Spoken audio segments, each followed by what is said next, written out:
Bismillahirrahmanirrahim. Assalamualaikum warahmatullahi wabarakatuh. Halo semuanya, ketemu lagi dengan saya Resi Dewi Nur Maulida. Kali ini kita akan membahas yang jurnal yang kedua loh. Halo teman-teman. Nah di sini siapa yang gak sabar untuk dapat materi mengenai pertemuan kemarin kedua. Oke. Jadi buat hari ini kayaknya gak usah perkenalan ya, karena kalian udah tahu siapa aku. Dan sekarang aku udah dapat pengetahuan loh mengenai film dokumenter. Dan ternyata setelah dua pertemuan ini, Masya Allah banget ya, materinya tuh banyak sekali. Dan kalian udah gak sabar kan apa aja nih yang sudah aku dapatkan pada pertemuan kemarin. Mari kita bahas sama-sama. Oke. Jadi guys, materi kali ini sangat menarik banget loh, karena yang dimana materi yang saya dapatkan kan kemarin kan belum terlalu banyak ya yang saya dapatkan. Nah untuk kali ini adalah materinya sangat menarik, yang dimana mahasiswa ini tuh harus bisa memahami dan dari sejarah perkembangan apa itu film dokumenter. Nah aku akan jelasin kok, tenang aja. Oke, yang pertama, apa sih film dokumenter itu? Nah, karena kemarin itu aku udah ngejelasin secara singkat ya aja sih mengenai film dokumenter itu kan film yang didokumentasikan secara fakta tanpa adanya realita gitu loh. Nah, sekarang aku akan ngejelasin lebih lengkapnya lagi ya mengenai film dokumenter itu, yaitu adalah suatu rekaman secara langsung yang dimana itu tuh terdapat aktualitas atau potongan suatu rekaman atau suatu kejadian secara langsung. Nah, nyata dan fakta seperti apa adanya. Jadi ya nggak dilebih-lebihin loh, karena ya nyata apa adanya gitu loh di kehidupan kita gitu. Nah, jadi film dokumenter ini yang dimana film yang mendokumentasikan atau mendeskripsikan kenyataan. Artinya film ini, sekali lagi saya jelaskan, mengenai cerita suatu kehidupan kita. Kalau ternyata sejarah singkat perkembangan awal film dokumenter ini yang sudah aku baca-baca, yaitu pada tahun 1872 Leland Stanford itu meneliti gerakan kaki kuda loh. Nah, kalau dipikir-pikir, ngapain juga yang meneliti kaki kuda gitu? Tapi ya karena ada berniat untuk meneliti gerakan kaki kuda tersebut, dan Leland Stanford ini berniat untuk memakai 12 kamera. Memakai 12 kamera lewat tata kamera fotografi. Keren banget gak sih? Masya Allah ya. Dan sampai segitunya memakai 12 kamera ya dengan sejajar gitu, dengan lintasan yang dimana ini tuh untuk percobaan gitu loh, untuk percobaan yang dianggap gagal gitu, karena yang dimana Leland Stanford ini dengan waktu meneliti kaki kuda ini dengan memakai kamera fotografi ini tidak fokus gitu loh. Nah, karena percobaan pertama itu gagal, maka dilakukanlah percobaan kedua pada tahun 1877 yang dilakukan oleh Muybridge dengan bekerja sama dengan John. Nah, mereka berdua adalah seorang insinyur yang mencoba kembali untuk meneliti gerakan kaki kuda dengan memakai 24 kamera foto, guys. Bayangkan, percobaan pertama itu memakai 12 kamera. Karena tidak berhasil, kurang fokus gitu ya untuk meneliti gerakan kaki kuda, dicobalah percobaan kedua ini memakai 24 kamera. Ayo loh, bisa dibayangkan gak sih 24 kamera foto gitu hanya untuk meneliti gerakan kaki kuda. Dan ternyata percobaan yang kedua ini berhasil. Mereka berdua ini bisa meneliti gerakan kaki kuda secara fokus dengan memakai 24 kamera foto. Keren kan guys? Jadi tidak sia-sia gitu ya. Ya wajar lah ya percobaan pertama itu gagal, karena yang dimana kan namanya percobaan pertama gitu. Oke guys, jadi itulah sejarah awal dari film dokumenter. Sebenarnya masih banyak sih guys, cuman saya ngejelasin 2 saja gitu ya. Mungkin kalian bisa baca-baca yang lebih lengkapnya lagi mengenai sejarah dari film dokumenter tersebut. Oke? Nah, untuk selanjutnya di sini saya akan ngejelasin mengenai data atau dokumen sebelum membuat film dokumenter. Nah, jadi sebelum kita membuat film dokumenter, alangkah baiknya kita harus melakukan observasi terlebih dahulu. Ayo loh. Karena tujuannya apa? Observasi ini kan yang dimana kita tuh harus mengumpulkan data-data yang akurat mengenai tema ataupun topik dari film tersebut gitu, yang dimana lokasi, tempat gitu loh. Jadi kita harus banget yang pertama ini melakukan observasi. Nah, kalian pasti di sini ada yang udah tahu ataupun ada yang belum tahu mengenai genre dalam film non fiksi atau dokumenter. Banyak banget loh teman-teman genre dalam film non fiksi ini. Salah satunya yang pertama ada dokudrama. Nah, dokudrama itu apa sih? Dokudrama itu yang dimana bagian film yang disutradarai atau yang diatur terlebih dahulu dalam perencanaan yang secara detail. Nah, yang dimana dokudrama ini muncul atau solusi atas permasalahan yang mendasar pada film dokumenter. Nah, salah satunya yaitu film Titanic, yang dimana film Titanic itu peristiwa yang sudah terjadi begitu. Nah, kalian pasti sudah tidak aneh kan dengan film Titanic. Kalian pasti semuanya sudah nonton kayaknya film Titanic. Nah, yang kedua itu ada semi dokumenter. Nah, film semi dokumenter ini yang dimana pengambilan gambarnya ini dibuat dibuat pada bagian yang tertentu gitu, seperti rekaman ataupun film pada kejadian suatu nyata peristiwa yang berkaitan dengan tema dari kisah yang diangkat gitu. Nah, contoh filmnya ini apa yo? Bisa kayak apa ya namanya 630 SPKI. Nah, seperti itu, kayak itulah film yang banyak sih sebenarnya teman-teman. Mungkin kalian salah satunya pernah menonton kan film kayak gitu. Nah, yang ketiga ada film faktual. Nah, film faktual ini yang dimana jenis film dokumentasi yang menceritakan pada umumnya ini menyajikan fakta lah tentunya, karena ini dimana namanya faktual, film faktual yang berisi fakta. Nah, film faktual ini yang mendokumentasikan, yang hanya merekam suatu peristiwa atau kejadian tanpa proses pengolahan lagi gitu tuh. Dan yang keempat ada film etnografik. Nah, film etnografik ini yang dimana banyak banget menggunakan studi antropologi visual. Nah, jadi selain sebagai salah satu metode dalam pengumpulan pengetahuan, seperti film Monarch of the North. Kalian udah pernah nonton? Nah, itulah salah satu contoh filmnya. Nah, yang kelima ini ada propaganda. Nah, propaganda ini apa?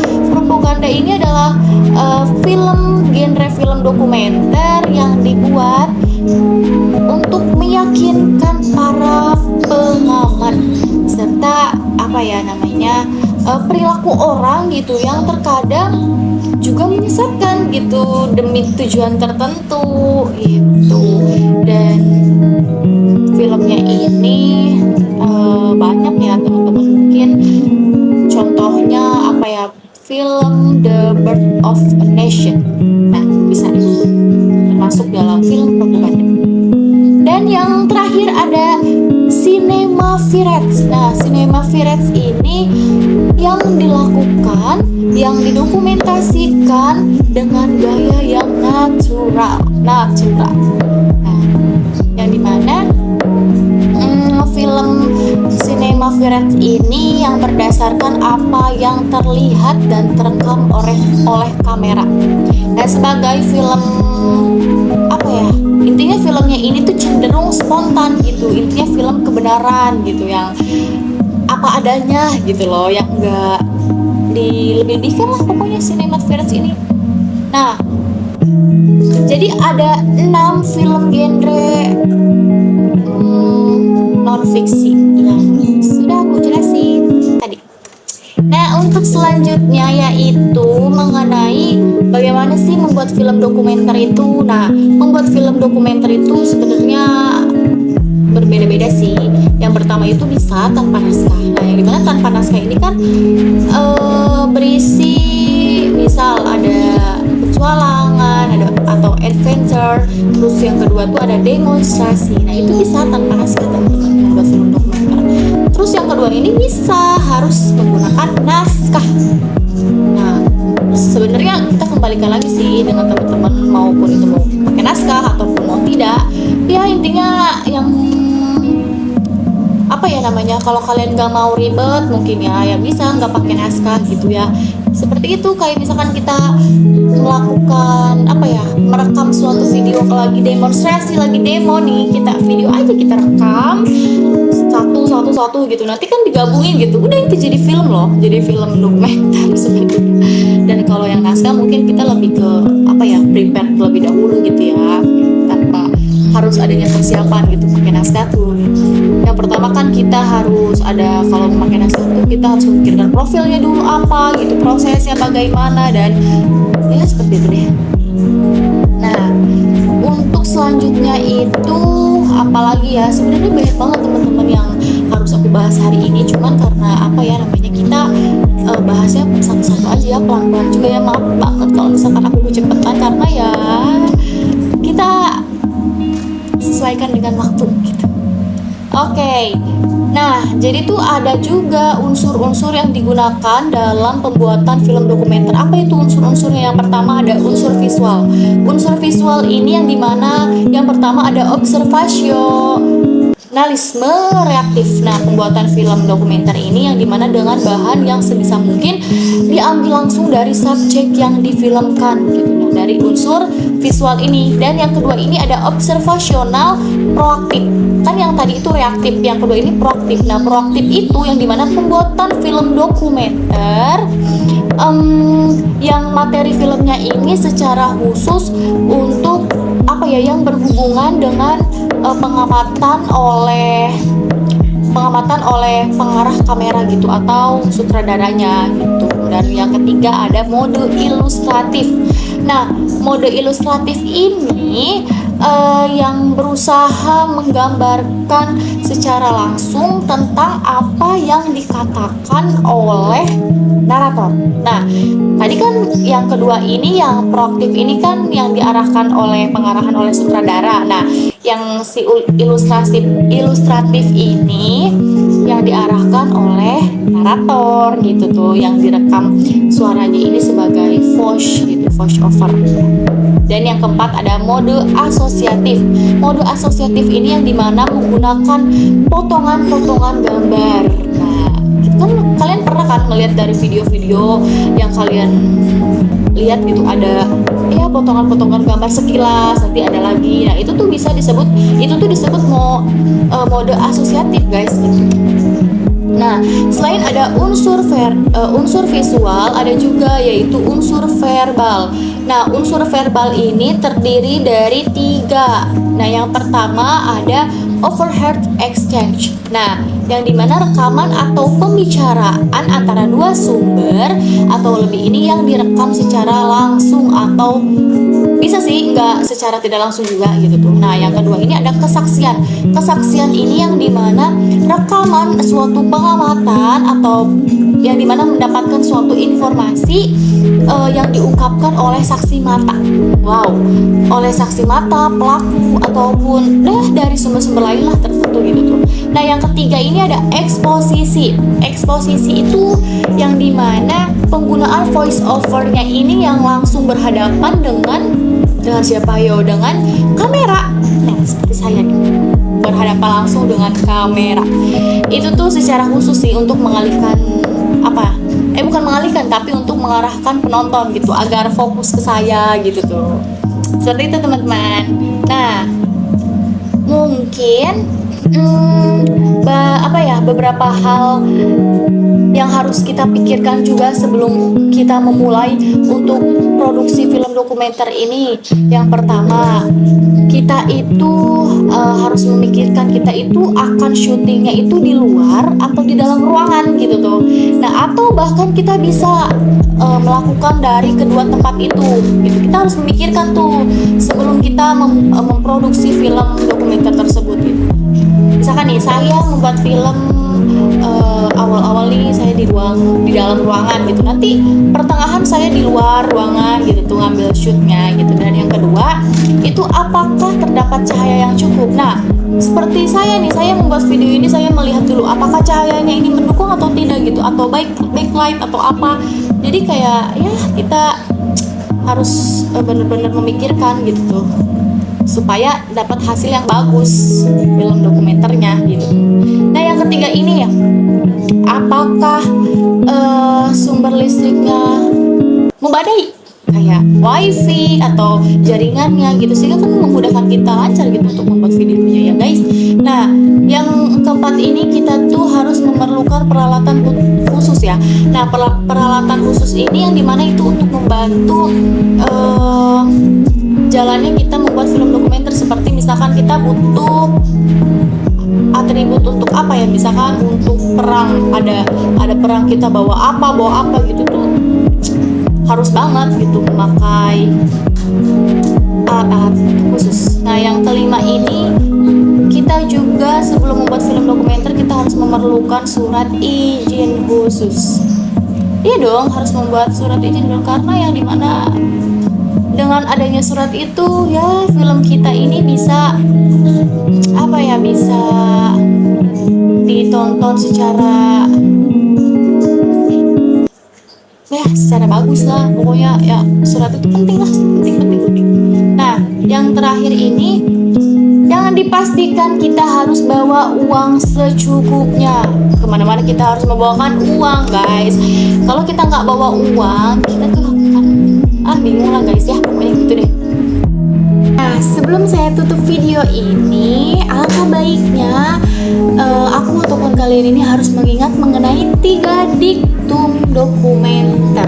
Nah, apa sih 3 diktum dokumenter itu? Yang pertama, karya film dokumenter ini bisa lebih menarik ataupun tidak menarik guys. Itu tuh tergantung pada objek yang didokumentasikan gitu. Jadi semakin langka dan semakin sulit suatu objek tersebut ditemukan dalam peristiwa sehari-hari, maka itu akan menghasilkan daya tarik penonton yang semakin besar guys. Nah, yang kedua, bagaimana kita membuat sebuah pengetahuan itu menjadi hiburan atau tontonan yang menarik.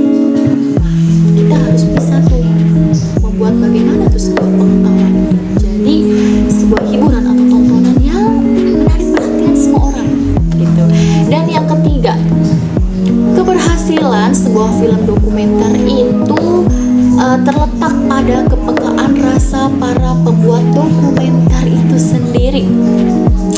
Perlu diingat ya teman-teman, bahwasanya keberhasilan sebuah film dokumenter itu ya terletak pada kepekaan rasa para pembuat film dokumenter, seperti ya, sutradara gitu, seperti kameramen, penulis. Jadi ya kita harus bisa menumbuhkan rasa percaya diri atau rasa kepekaan dalam hati kita tersendiri gitu, agar yang dimana untuk menghasilkan film dokumenter itu yang menarik gitu ditonton untuk semua kalangan. Masya Allah. Dan terima kasih teman-teman sudah menonton video aku penjelasan learning journal yang kedua. Nanti kita ketemu lagi pada learning journal yang ketiga. Kurang lebihnya mohon maaf. Wassalamualaikum warahmatullahi wabarakatuh.